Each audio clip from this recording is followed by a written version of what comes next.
Howdy, folks. Today we're looking at Barbarella Dejah Thoris #1 from 2019 in Dynamite Comics. Of all the random pairings you can imagine in the great wide world of comics, is there any more seemingly left-field matchup than Jean-Claude Farré's intergalactic adventurer and Edgar Rice Burroughs' Martian princess?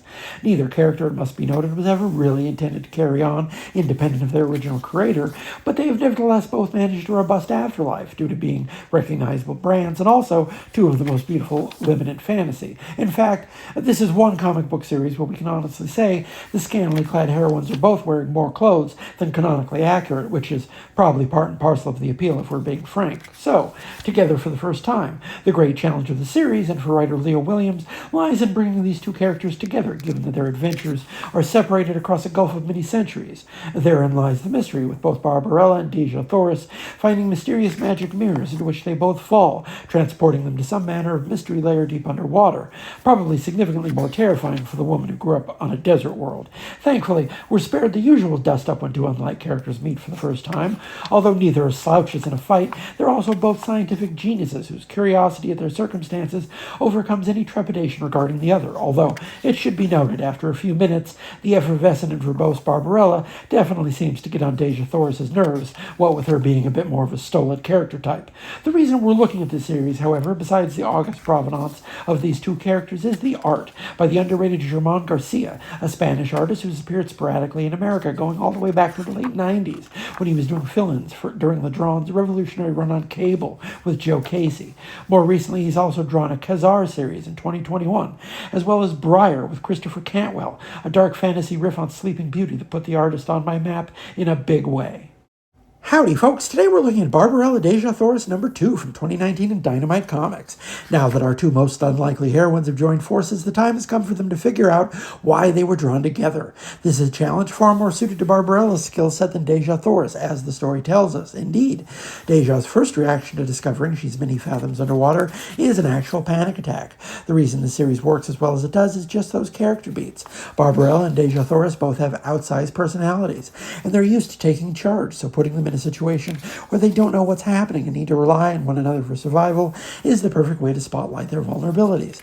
Credit here to writer Leah Williams for building a plot around these distinctive characters acting very much like themselves. Just as with last year's Exterminator series, a favorite of mine whose charm emerged largely from seeing a group with familiar defined personalities act out according to character and building a story around the consequences thereof.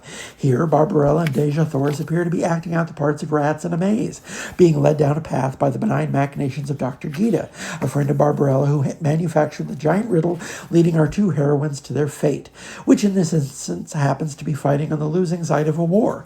If Barbarella's quick thinking has ensured the pair's survival so far, the story seems to suggest that Dejah's skill as a warrior and politician will be more suited to that challenge. Through it all, Germán Garcia's art remains superlative, especially the attention paid to expression.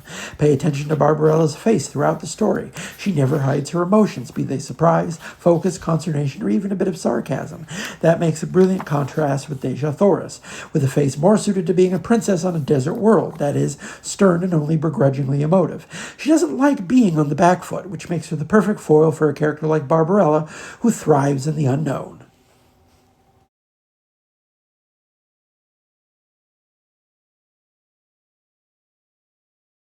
Howdy, folks. Today we're looking at Barbarella Dejah Thoris #3 from 2019 in Dynamite Comics.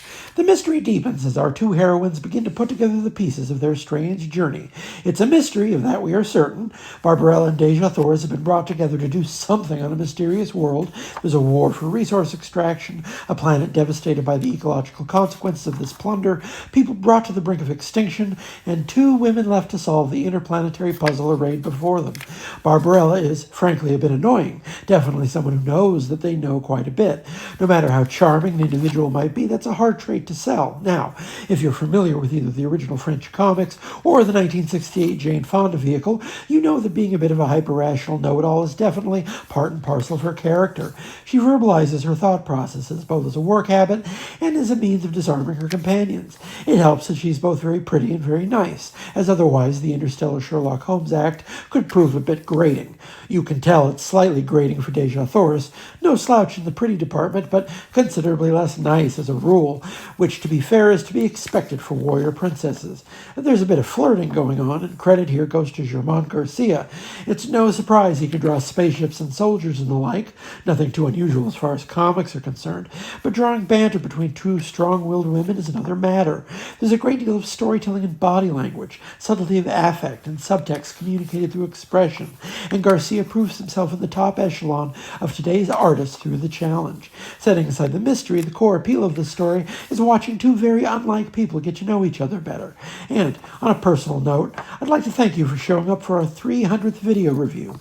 If these are half as enjoyable for you to watch as for me to make, we're doing pretty good. See you all tomorrow, and for many more tomorrows to come. Howdy, folks. Today we're looking at Barbarella Dejah Thoris number 4 from 2019 in Dynamite Comics. And so our star-crossed team-up comes to a conclusion with the final revelations. Although I won't give away all the twists should you seek out the book itself, the story reveals itself to be a crucial chapter in the ancient history of Mars, the world that would in time become the Barsoom familiar to Dejah Thoris. The ultimate villain is a rapacious alien species intent on murdering entire biospheres. Dr. Gitu's four-dimensional attack on their supply chain entails a planetary evacuation into the distant past. Thus, we see the reason why these two women were chosen for their roles in this drama. Barbarella, an explorer, Dejah Thoris, a monarch, different skills needed to execute the perfect cosmic relocation. As the story draws to a close, I find I enjoyed the story far more than I could have predicted.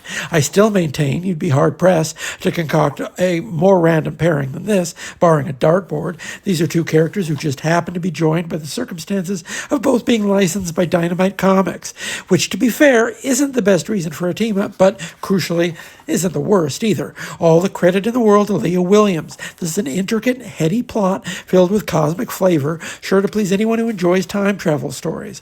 Based on this and the more recent Exterminators miniseries from Marvel, she shot way up in my rankings, and I will be seeking out more work from her based on this.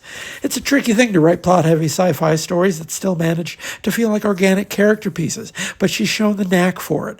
Praise also to the colorist Addison Duke. No part of the story takes place on Earth, and much of the heavy lifting of conveying alien environments depends on color choices to create distinctive palettes, from the desert of Barsoom to the deep kaleidoscopic ocean trenches of prehistoric Mars. I picked this series up because someone recommended it to me, based on my fondness for the work of Germán García. I would have been happy if the series had just looked really good. It didn't have to be smart, funny, and even poignant in places, and yet it was all of these things, in addition to looking really good.